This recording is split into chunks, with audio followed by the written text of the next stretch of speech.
Hello everyone, सुप्रभातम। मैं Pravesh Sharma. Welcome back to my channel. आज हमारा टॉपिक है व्याख्यान विधि अर्थात लेक्चर मेथड। तो इसी विषय में हम बात करेंगे। उससे पहले हम इंट्रोडक्शन देख लेते हैं। शिक्षण विधि यथार्थवादी दृष्टिकोण एवं परिचित से अपरिचित की ओर केंद्रित होनी चाहिए।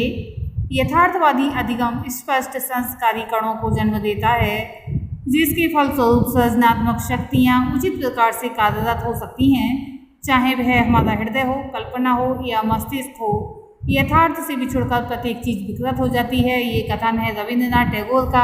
अब इसी के बाद हम शुरू करते हैं व्याख्यान विधि। व्याख्यान को कार्टर गुड ने शब्दों में व्यक्त किया है। इन्होंने लिखा है, व्याख्यान को वह सक्रिय विधि माना है जिसमें अधिकतम मौखिक उद्बोधन के साथ या उद्बोधन के द्वारा एवं न्यूनतम कक्षा सहयोग संशोधन की छात्राओं में रुचि, प्रभाव, उत्तेजना अथवा विचारधारा व आलोचनात्मक चिंतन विकसित किया जा सके। इसके लिए सहायक रूप में मानचित्र, चार्ट या किसी अन्य दृश्य सामग्री का प्रयोग किया जा सकता है।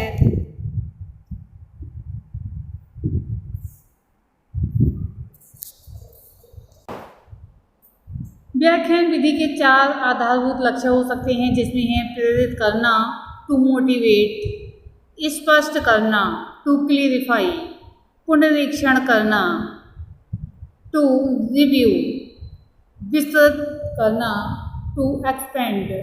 अतः व्याख्यान वह विधि है जिसमें एक शिक्षिका अनेक छात्राओं को एक ही समय में ज्ञान, तथ्य, सिद्धांत या अन्य सूचनाएं दे सकती है। इसी के साथ देखेंगे व्याख्यान नियोजन, प्लानिंग ए लेक्चर। क्योंकि कोई लेक्चर देना होता है, कोई व्याख्यान देना होता है, तो उससे पहले तैयारी कर ली जाती है। क्योंकि व्याख्यान की कोई सीमा नहीं होती, वह बढ़ता ही चला जाता है। लेकिन हमें कुछ आधारभूत तथ्यों को ध्यान में रखना पड़ता है, जिससे कि कोई भी टॉपिक समय से ज़्यादा सीमा में न बढ़ जाए। अगर समय से ज़्यादा हम बच्चों को व्याख्यान देंगे यानी कि लेक्चर देंगे तो बच्चे बोर हो जाएंगे, उनमें पढ़ने की रुचि नहीं रहेगी और आगे की जब क्लास यानी कि होगी नेक्स्ट डे तो आना भी पसंद नहीं करेंगे। तो इन सब बातों को ध्यान में रखना होगा।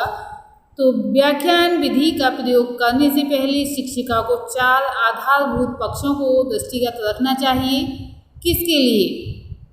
हु एस्पेक्ट, क्यों, वाई एस्पेक्ट, कब तक, हाउ लॉन्ग एस्पेक्ट, क्या, व्हाट एस्पेक्ट। प्रथम पक्ष किसके लिए? यह पक्ष श्रोता से संबंधित होता है। कक्षा में यह छात्राएं होती हैं। इसके पक्ष में छात्राओं का पूर्ण ज्ञान, शिक्षा स्तर, अवबोध स्तर, सांस्कृतिक पृष्ठभूमि इत्यादि आ जाते हैं। द्वितीय पक्ष है क्यों, वाई एस्पेक्ट।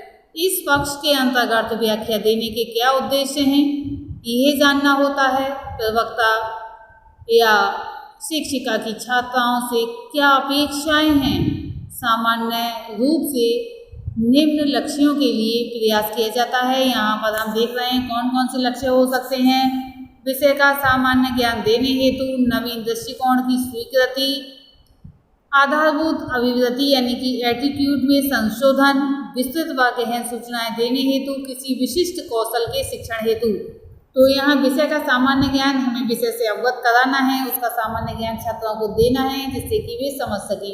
नवीन दृष्टिकोण की स्वीकृति यानी कि समय के अनुसार दृष्टिकोण भी परिवर्तित होता जाता है, तो नवीन दृष्टिकोण की स्वीकृति भी देनी चाहिए। आधारभूत अभिवृत्ति यानी एटीट्यूड में संशोधन यानी कि जो चला आ रहा है उसमें संशोधन करना। विस्तृत व गहन सूचनाएं देने हेतु किसी विशिष्ट कौशल के शिक्षण हेतु। तृतीय पक्ष है कितना, हाउ लॉन्ग एस्पेक्ट। यह पक्ष समय से संबंधित है। इसमें इस बात को दृष्टिगत रखा जाता है कि कक्षाओं में छात्राओं की रुचि की निरंतरता बनी रहे। चतुर्थ पक्ष है पर्याप्त ज्ञान का अभाव व अत्यधिक विस्तृत क्षेत्र पर व्याख्यान छात्राओं को केवल भ्रमित करता है। क्योंकि लंबे लंबे व्याख्यान किए जाएं, दिए जाएं और उसका औचित्य कुछ है ही नहीं, फिर वक्ता को केवल कुछ विचारों पर स्वयं को केंद्रित करना चाहिए, उसी के विषय में बताया जाना चाहिए, क्योंकि टॉपिक से हटकर व्याख्यान देते रहने से कोई फायदा नहीं है। व्याख्यान प्रक्रिया का विश्लेषण हम फ्लोचार्ट से अधिक स्पष्ट रूप से कर सकते हैं। इसमें है ऑब्जेक्टिव, प्रस्तावना, प्रस्तुति, यानी कि उद्देश्य, ऑब्जेक्टिव, प्रस्तावना इंट्रोडक्शन और प्रस्तुति प्रेजेंटेशन। इसमें उदाहरणों पर विचार करना चाहिए कि किस प्रकार के उदाहरण हमें छात्रों के समक्ष प्रस्तुत करने हैं और उदाहरणों का प्रदर्शन किस प्रकार से किया जाएगा। उसके बाद प्रश्नोत्तर होते हैं और निष्कर्ष निकाला जाता है। प्रस्तावना में छात्राओं की रुचि और जिज्ञासा को जागृत करने हेतु उद्देश्य और पाठ्यवस्तु की संक्षिप्त रूपरेखा प्रस्तुत की जाती है। इसको बहुत सावधानी पूर्वक छात्राओं के पूर्व ज्ञान को दृष्टिगत रखते हुए नियोजित करना चाहिए। प्रस्तुति मुख्य पक्ष होता है। इसमें मुख्य बिंदुओं को क्रमबद्ध रूप में पारस्परिक रूप से संबंधित करते हुए प्रस्तुत किया जाना चाहिए। उदाहरणों को जहाँ तक संभव हो छात्राओं के पूर्व अनुभवों के साथ संयुक्त करके देना चाहिए। दृश्य सामग्री जहाँ तक छात्राओं में अवबोध विकसित करने में सहायक है, वहीं अधिगम की मानसिक धारणा में भी सहायक होती है। किसी भी शिक्षण बिंदु से संबंधित प्रश्नोत्तर के लिए पर्याप्त समय देना चाहिए। निष्कर्ष सामान्यतः उद्देश्यों पर निर्भर करता है। इसी के आधार पर उद्देश्यों की प्राप्ति के विषय में ज्ञान होता है। इसमें सारांश रूप में मुख्य शिक्षण बिंदुओं का संदर्भ आवश्यक हो जाता है। इसी के साथ हम देखेंगे व्याख्यान मूल्यांकन पत्र, लेक्चर, इवैल्यूएशन फॉर्म। तो यहाँ पर हम देख रहे हैं शिक्षक का नाम, नेम ऑफ टीचर, विषय सब्जेक्ट, तिथि यानी कि डेट, प्रकरण, टॉपिक, क्रम संख्या लिखी रहती है और उसके बाद 3 कॉलम बने रहते हैं। ये अपनी आवश्यकता के अनुसार चाहे जितने बनाए जाएं, परंतु 3 तो प्रमुख रूप से हैं ही, जिसमें पहला है उत्तम यानी कि गुड, सामान्य, एवरेज, निम्न, वीक। तो यहाँ जो पहला नंबर हम देख रहे हैं पाठ्यवस्तु का गठन, ऑर्गेनाइजेशन ऑफ कंटेंट, स्पष्ट लक्ष्य, उपयुक्त प्रस्तावना, स्पष्ट शिक्षण बिंदु का विकास, निष्कर्ष, समूह आवश्यकताओं का समायोजन। जैसा भी हो वैसे उसके ठीक सामने वाले कॉलम में टिक कर दिया जाता है। अब दूसरे पॉइंट पर हम देख रहे हैं प्रस्तुतिकरण।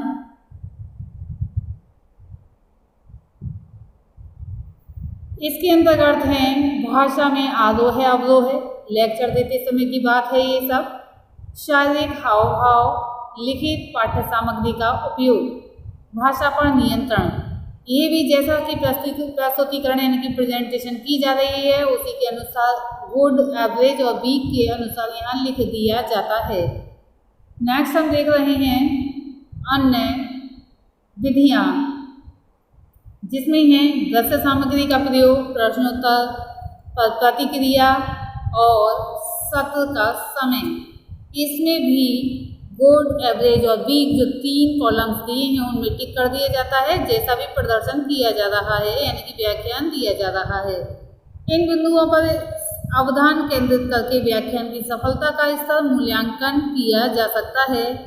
इस प्रकार जहाँ शिक्षण का उद्देश्य मात्र विषय वस्तु पर अधिकार प्राप्ति हो, वहाँ पर सर्वोत्तम विधि है।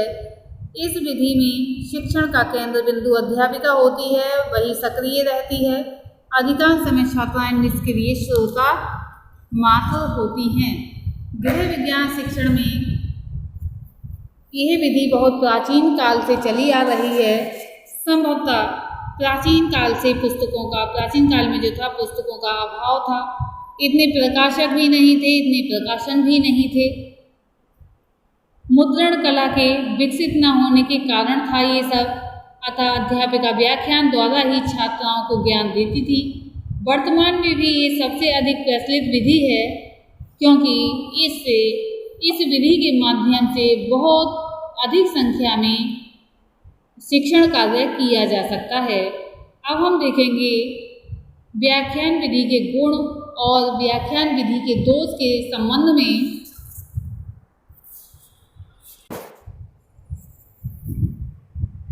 सबसे पहले है गुण यानी कि मेरिट्स। ये अत्यधिक अल्पव्ययी विधि है क्योंकि इसमें विषय प्रयोगशालाओं की आवश्यकता नहीं पड़ती। इसमें एक समय में एक ही अध्यापिका द्वारा अनेक छात्राओं को ज्ञानार्जन कराया जा सकता है। ये विधि तथ्यात्मक ज्ञान एवं ऐतिहासिक विवेचना हेतु सर्वोत्तम है। इसके द्वारा विषय के तार्किक क्रम यानी कि लॉजिकल सीक्वेंस को सुगमता से स्थापित किया जा सकता है क्योंकि पाठ पहले से नियोजित होता है। इस कारण किसी प्रकार के व्यवधान की संभावना नहीं होती है। यह एक सरल, संक्षिप्त एवं तीव्र गति से चलने वाली विधि है। शिक्षिका व छात्राओं को इसमें कोई विशेष श्रम नहीं करना पड़ता है। अध्यापिका सुरक्षित एवं संतुष्ट अनुभव करती है क्योंकि काफ़ी पाठ्य पुस्तकों का कम समय में शिक्षण संभव हो जाता है। इस विधि में क्योंकि छात्राओं की ओर से कोई सुनियोजित क्रिया पूर्व निर्धारित नहीं होती एवं शिक्षिका को भी अतिरिक्त प्रदर्शन आदि नहीं करना होता, जिससे समय नष्ट नहीं होता और पाठ तीव्र गति से आगे बढ़ता है। अब हम इसी के साथ देखेंगे दोष यानी कि डिमेरिट्स। यह विधि मनोवैज्ञानिक विधि है क्योंकि इसमें छात्राओं के ज्ञान ग्रहण करने की तत्परता की ओर कोई ध्यान नहीं दिया जाता है। इस विधि में शिक्षिका सक्रिय रहती है और छात्रा निष्क्रिय बनी रहती हैं। ये विधि स्मृति केंद्रित है। इसमें छात्राओं की निरीक्षण शक्ति के विकास हेतु कोई प्रयास नहीं किया जाता। इसमें छात्राओं में आलोचनात्मक दृष्टिकोण का विकास करने तथा वैज्ञानिक प्रणाली में प्रशिक्षण देने में सहायता नहीं प्राप्त होती है क्योंकि इसमें स्वतंत्र चिंतन, खोज और अन्वेषण शक्ति को प्रोत्साहन नहीं मिलता है। छात्राओं में मौलिक रूप से कार्य करने की क्षमता का विकास नहीं हो पाता है। सूचना देने और सूचना संग्रहण करने के मध्य कोई सीधा संबंध स्थापित नहीं हो पाता। अधिकांशतः सूचना देने का अनुपात सूचना ग्रहण करने की अपेक्षा अधिक होता है क्योंकि अध्यापिका व्याख्यान देते समय ये निश्चित नहीं कर पाती कि छात्रा कितनी मात्रा में उसके द्वारा प्रदत्त ज्ञान को ग्रहण कर रही हैं। इस विधि में कार्य करके सीखने की पद्धति का कोई स्थान नहीं है क्योंकि व्यावहारिक रूप से कुछ नहीं किया जाता है। अतः गृह विज्ञान शिक्षण का वास्तविक उद्देश्य ही समाप्त हो जाता है। यह विधि प्रभुत्ववादी विधि है। यह प्रजातांत्रिक भावना के विपरीत है। छात्राओं को शिक्षिका पर ही पूर्णतः निर्भर रहना पड़ता है। इससे ये स्पष्ट होता है कि इस विधि में आलोचनात्मक चिंतन तथा तर्क शक्ति का विकास नहीं होता, जो कि प्रजातांत्रिक जीवन के लिए अत्यधिक आवश्यक है। तो आज हमने इस विधि यानी कि व्याख्यान विधि के बारे में जाना और समझा। आज के लिए इतना ही। धन्यवाद।